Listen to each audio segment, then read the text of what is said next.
What is happening at Perth? बात होती है जी इतनी विकटें उतनी 19 विकटें एक दिन में गिर जाए। एशेस शुरू हुआ और एशेस शुरू होते ही जो है वो धमाका अंगेज चीजें जो है वो शुरू हो गई। वो इस वजह से बिकॉज ये अगर हमारे पार्ट ऑफ द वर्ल्ड में हुआ होता ना तो अभी आ जाता कैसी पिच थी, क्या था जी, रैंक टर्नर बनाया था जी, फायदा उठा रहे थे तो इस वजह से हो गया और फलाना हो गया और ये हो गया और ये वो हो गया। But 19 wickets in a day which means ये आप जितनी भी कहीं कोशिश करते हुए देख लें, पता नहीं ये टेस्ट मैच शायद 3 दिन से ऊपर जा पाएगा कि नहीं जा पाएगा। But what a brilliant contest इस तरीके से कि एक तरफ जब इंग्लैंड ऐसा लग रहा था कि विकेटों पे विकेटें गिरे जा रही थी बट कहीं ना कहीं रन्स जोड़े जा रहे थे, 172 जोड़ दिए। बट देन जब ऑस्ट्रेलिया आई बैटिंग करने के लिए तो England bowlers what a kind of character Ben Stokes is, और बेन स्टोक्स जो एनर्जी पुट इन करते हैं टीम इंग्लैंड में वो आपको साफ ट्रिकल डाउन इफेक्ट दिखता है कैप्टन का। दूसरी तरफ कल बेहतरीन जो है वो परफॉर्मेंस रही जिम्बाब्वे की तरफ से under Sikandar Raza. How important a captain is, अभी हम बेन स्टोक्स की बात कर रहे हैं, सिकंदर रजा के अंडर जिम्बाब्वे की टीम आपको बहुत ज्यादा बेहतर दिख रही है over the period of time. जैसे जैसे सिकंदर रजा का टाइम ज्यादा गुजार रहे हैं वो एज कैप्टन, वैसे वैसे जिम्बाब्वे की टीम जो है वो बेहतर होती जा रही है। एंड अब तीसरी तरफ जो है पहला सेमीफाइनल इस वक्त जारी है राइजिंग स्टार्स एशिया कप का। Bangladesh A and India A are in action right now and right now 142 for 3 India A which means 34 balls पर 53 रन रिक्वायर्ड है इंडिया ए को। तो देखना है कि क्या परफॉर्मेंस रहती है और क्या इंडिया यहां से फाइनल में जाती है, और फिर दूसरा जो सेमीफाइनल होना है उसमें क्या पाकिस्तान फाइनल में पहुंचती है। इंडिया पाकिस्तान का एक फाइनल हमें फिर से देखने को मिलेगा कि नहीं मिलेगा। डिस्कशन हमारी इन सारी चीज़ों के बारे में होगी, इन सारी चीज़ों के हवाले से होगी। डिस्कशन के लिए हमारे साथ मौजूद हैं फॉर्मर क्रिकेटर मुजाहिद जमशेद साहब। अस्सलाम वालेकुम। कैसी हैं सवेरा आप? बिल्कुल खैरियत से, आप सुनाएं आप कैसे? All good, long time. और साथ साथ हमारे साथ मौजूद है सीनियर स्पोर्ट्स जर्नलिस्ट हाफिज इमरान। हाफिज अस्सलाम वालेकुम एंड वेलकम टू। वालेकुम मैडम, बहुत शुक्रिया आपका। तो मुजाहिद साहब सबसे पहले तो एशेस क्या मतलब वो कहते हैं ना हालात जज्बात एहसासात सब बदल गए। सीधा कह दिया अगर इंडिया पाकिस्तान का मैच वो भी उसी तरह टसल लेके चल रहे हैं और जिस तरह की सिचुएशन, जिस तरह का मैच स्टार्ट हुआ, जिस तरह की एनर्जी देखी हमने। देखिए टेस्ट का मतलब भी है टेस्टिंग, जो आप शुरू से लेके जो चीज़ें लेके चल रहे होते हैं अपनी क्रिकेट में, तो आप टेस्ट क्रिकेट को हमेशा ऑन टॉप रखे ही अपनी प्रिपरेशन करते हैं। और रही बात जिस तरह आज विकेटें गिरी, तो हम हमेशा बचपन से सुनते आ रहे थे कि पर्थ और बारबाडोस ये बाद ऐसी दो पिचें हैं जहाँ पे एक बॉलर्स के जो दिल बड़े हो जाते हैं, उन्हें पता है कि हम डोमिनेट करेंगे। आपने देखा जिस तरह स्टार्क ने आज 7 विकेटें ली, फिर जिस तरह T20 में दिल छोटे हो जाते हैं बेचारे बॉलर्स, ऑब्वियसली वो डरे होते हैं ना, मींस के अटैक हो रहा है, छोटी बाउंड्री है, बैटिंग पिचेस हैं, उसमें आगे बॉलर जो है वो पहले ओवर में वेरिएशन में चला जाता है। तो इस तरह हमें टेस्ट क्रिकेट में वो चीज़ें नहीं मिलती। हम टेस्ट क्रिकेट में हमें अटैक मिलता है, सिचुएशनें बनती है, और उस सिचुएशन कभी पलराइज का बारी जो हमने आज देखा है, हमेशा देखते आ रहे हैं कि cricket. This was not a typical test because हम मुसलसल बात करते हैं। अभी कुछ दिनों पहले बड़ा एक फियास्को ओपन अप हुआ था India versus south Africa, and 2.5 दिन में जो है वो टेस्ट मैच खत्म हो गया। साउथ अफ्रीका ने इंडिया को इंडिया में हराया और उस वक्त भी यही बात हो रही थी कि इंडिया ने जो ट्रैप बनाया था उसमें जो है वो इंडिया खुद फंस गया। But over the period of time क्या हम इस बात को अब रियलाइज कर लें कि वो जो लंबी बारी खेलने वाले बैटर्स हैं वो अब बचे नहीं?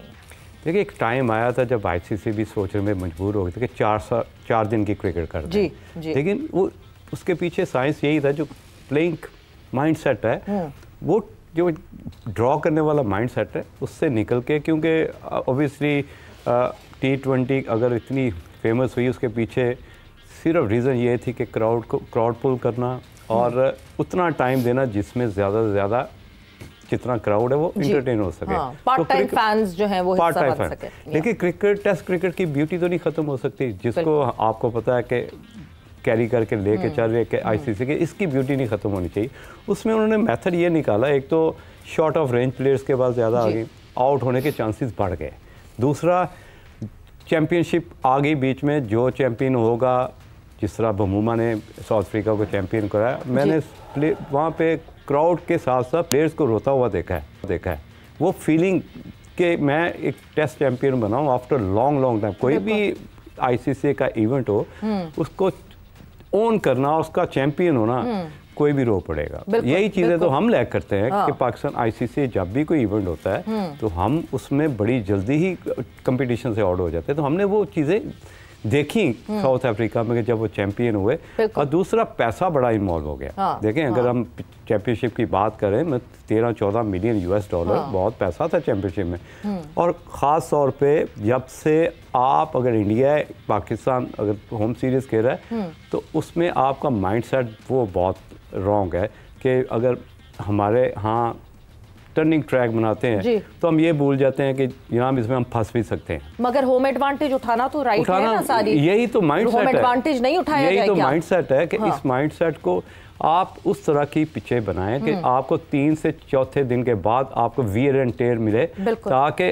पहले 3 दिन जो है वो आप जो एक माइंडसेट होता है किसी भी बैट्समैन का, थोड़ा सा बॉलर स्ट्रगल करता नजर आए, लेकिन ऑल ऑफ सडन क्योंकि 3 चौथे दिन आपको ब्रेक भी मिले, थोड़ा सा रिवर्स स्विंग भी मिले, फॉर एवरीवन वाली बात आती है। बिल्कुल ये इस तरह की चीज़ें इंडक्ट करनी चाहिए। और ये नहीं है कि 2 दिन में मैच ख़त्म हो जाए। और हमने देखा इंग्लैंड में कई ऐसे मैचेस हाफिज, वहाँ तो जब हम इंडिया साउथ अफ्रीका की बात करते हैं, obviously that was a turning track जिसकी वजह से हम कह रहे थे मसले मसाइल, मगर आज तो There was nothing as such। और हम कहते जी स्पिन नहीं खेलना आता बैटर्स को, तो यहाँ तो इंग्लैंड और ऑस्ट्रेलिया इंडिया का पिच है जिसमें कोलकाता में हुआ है, उसका मसला ये रहा कि एक पिच जो कि अमूमी तौर पर वैसा बर्ताव नहीं करता, अगर आप उसको बना देते हैं वैसा, अनप्लेबल बॉल्स जहाँ पर होना शुरू हो जाएं, डिपेंड ये करता है कि क्या आपकी अंडरस्टैंडिंग रीडिंग गेम की क्या है। पर्थ में अगर आज 19 विकेटें गिरे हैं तो क्या अनप्लेबल बॉल हुए हैं, अनइवन हुए हैं? ऐसा तो नहीं है। आपको अच्छे चैनल पर फास्ट बॉलर्स ने फेवरेबल कंडीशंस थी और वहां पर उन्होंने उसका फ़ायदा उठाया है। ठीक है, जब आप स्पिन ट्रैक बनाने की बात करते हैं तो इसमें आप एक कंडीशंस क्रिएट करते हैं स्पिनर्स के लिए। वो ऐसा नहीं है कि वो पहले बॉल से स्पिन होना शुरू हो जाता है। तो जो ईडन गार्डन्स का पिच है, जहाँ जब रैंक टर्नर्स की बात होती है, वो पिचेस बनाए जाते हैं। पर्थ की तो मतलब यहाँ ये कहा जाए कि बैटर्स का टेम्परामेंट खत्म हो गया क्या? मतलब what went wrong today? 19 wickets in a day of test match, मतलब ये कोई ऐसी कोई बात नहीं है। इंग्लैंड तो पहले दिन में 500 भी कर देता है। इंग्लैंड 550 पे डिक्लेयर भी कर देता है। इंग्लैंड तो एक ही तरह की क्रिकेट खेलता है, जिस उसका अंदाज है वो उसी तरीके से खेलता है। बेसबॉल जो उन्होंने ऑस्ट्रेलिया में अगर आप देखते हैं तो उनके पास आज वो बैट्समैन नजर नहीं आते हैं जो कि बहुत शानदार हुआ करते थे। हाँ, स्टीवन स्मिथ को आप बात करें कि जब मैच फंस जाता है वो 150-150 पौने 200 बॉलें 200 बॉल खेल जाता है, 50 रन बनाता है। मौजूद हैं उनके पास प्लेयर्स ऐसे, लेकिन सम टाइम ऐसा होता है कि जब आपको 150 प्लस पे जाते हैं ना बॉल, हर बॉल 150 पे, कोई आपके कान से गुजर रहा है। एक मरतबा मुजाहिद साहब के कान से गुजरा बॉल और इन्होंने कहा ये कह के गया है मैं दोबारा भी आना है। तो जब इतनी तेज इतना तेज बॉल आपको जाए और वो कह के जाए कि मैं दोबारा भी आ रहा हूँ, तो बैट्समैन के लिए सेटल करना मतलब आप कहते हैं अच्छा तेरो मैं जा रहा हूँ दोबारा, ये बात ठीक है, मैं जा रहा हूँ।